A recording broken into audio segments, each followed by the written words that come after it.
Hello. So in this video, I'm going to be doing a vlog where I am paying attention to my voice and my expression and just generally sharing about points that I've been working with recently. And one of them is simply talking and using my voice. And with my singing classes, in the last class I had, the instructor had me lay down on the floor with a clean blanket, and I was singing in that position. And he said that being in that position would support my singing. And while doing that, we both noticed, or I noticed how to sing higher, let's say, or sing better, or sing more, better. Um, my back would kind of arch, and it's kind of like how you told me that for especially the higher notes, you kind of need to build pressure and really shoot that sound out using like here, like down here in your diaphragm.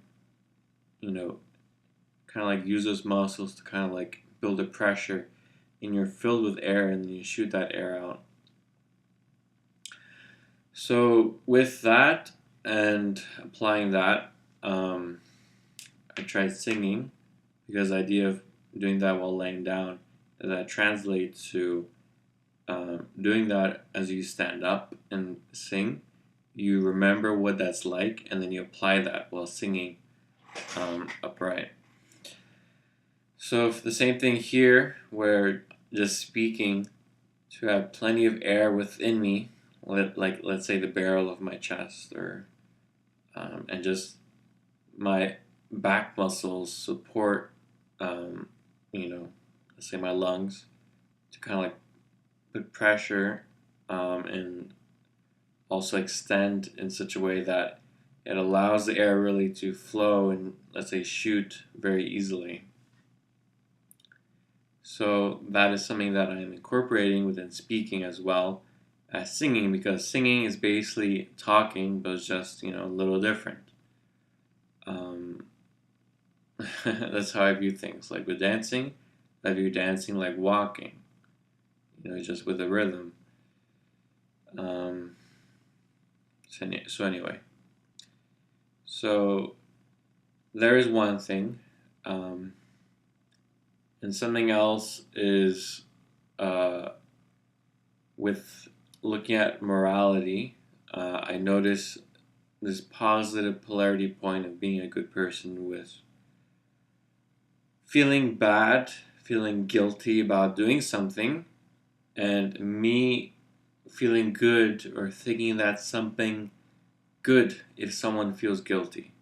That it's good if someone feels bad. That idea where, let's say, if someone else wrongs me, if they come to me and they feel bad about it, then I view them as good for feeling bad about what they did, feeling guilt. And, if I view that for them, I also view the same thing for myself, where I will judge someone if they do not feel bad. Or if someone did something bad, I expect them to feel bad. I want them to feel bad.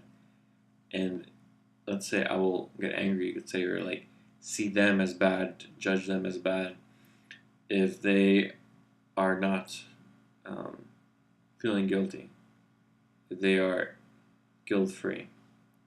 And that's a problem. That is something that is just weird. And the same thing then applies to me with my relationship, where I notice if I do something bad, that if I feel guilty about it, I kind of feel like I'm a better person. So I feel good if I feel guilty, kind of thing. And I stay in that point, that allowing the kind of back chat of like, oh, you're so bad, you shouldn't have done this. And then feeling like that guilt, but then actually it's something positive. It's a positive experience of, oh, I'm a good person because I feel guilty. I'm a good person because I feel bad. And that whole thing is a problem. That thing keeps the mindset of morality, of guilt, of almost looking for things to do that is, let's say, bad on purpose just so I can feel guilt, just so I can feel good about feeling guilty. It's really messed up. And not only that, it's also about framing situations where if I'm blamed for something, I want to be guilty. I want to be the one responsible. I want to take responsibility. I want to be guilty for that thing.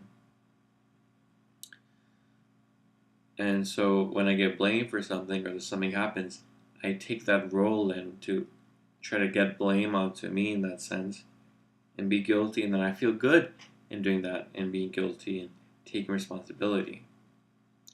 Even though it's a situation where, in fact, it's not really my full responsibility.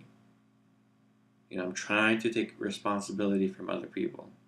I'm trying to manipulate the situation where I become that person that's the point for this purpose of feeling good as the system. And that is a problem.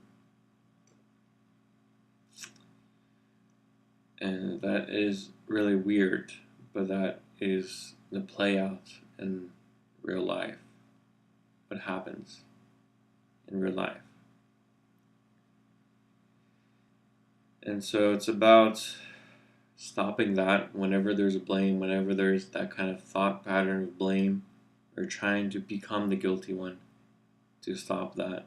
And so I did self-forgiveness on things like I forgive myself for something like myself, to look to be guilty, to want to be guilty, to seek to make a situation, to make myself guilty, to be the one to be blamed, the one that is responsible.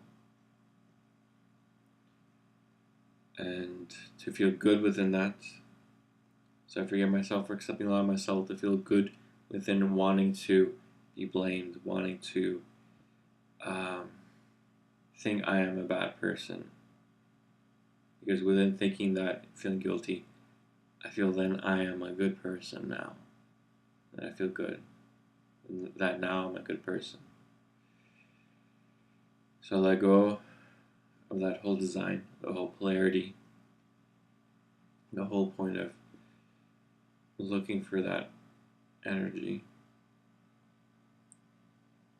and live without that. Live without that guilt. Live without that idea of feeling good or feeling bad, but that a person must feel bad if they do something bad.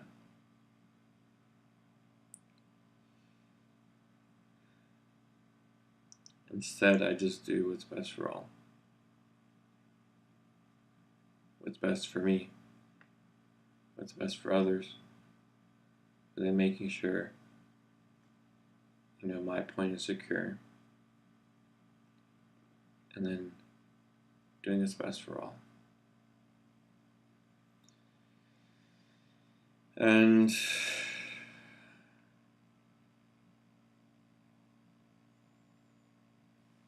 that was one thing. One thing that I worked on in this morning today. That was my morning. Then for my day, I was working on math, GRE, for the GRE exam. And with music playing, with playing with the drumsticks here, kind of like reading and like just drumming along to the music, because music was playing, like just playing with that. And it had that kind of like really nice physical rhythm to the math problems, because right now I was going through a stage of reviewing everything that I've gone over so far, identifying all the things I've learned and that I've already have a good grasp on, and as well as identifying everything which I'm still not confident within. I'm still not sure about what I need to review and do more practice on. What I do is I learn the tricks, I learn the methods, I learn the things I didn't know, the formulas, the things that you have to memorize, about memorization. There are things which I kind of remembered, but not fully. And when you're taking this exam, you You have to know it in an instant. You don't have time to think about it. You don't have 2 minutes. And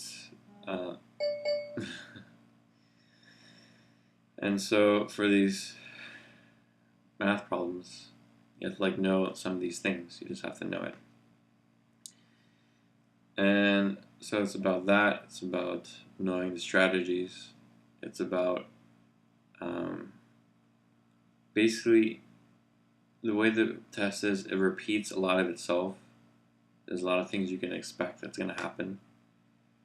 And the way I look at it, they kind of got all, let's say, the most commonly missed questions, like to make them the difficult questions. But if you just learn the tricks, learn the, let's say, the things that they tend to do to make it, why is it unique? Why is it there? Then it's much more clear. You just know. It's like you have to go. And so yeah. So today I reviewed, and I'm definitely learning. And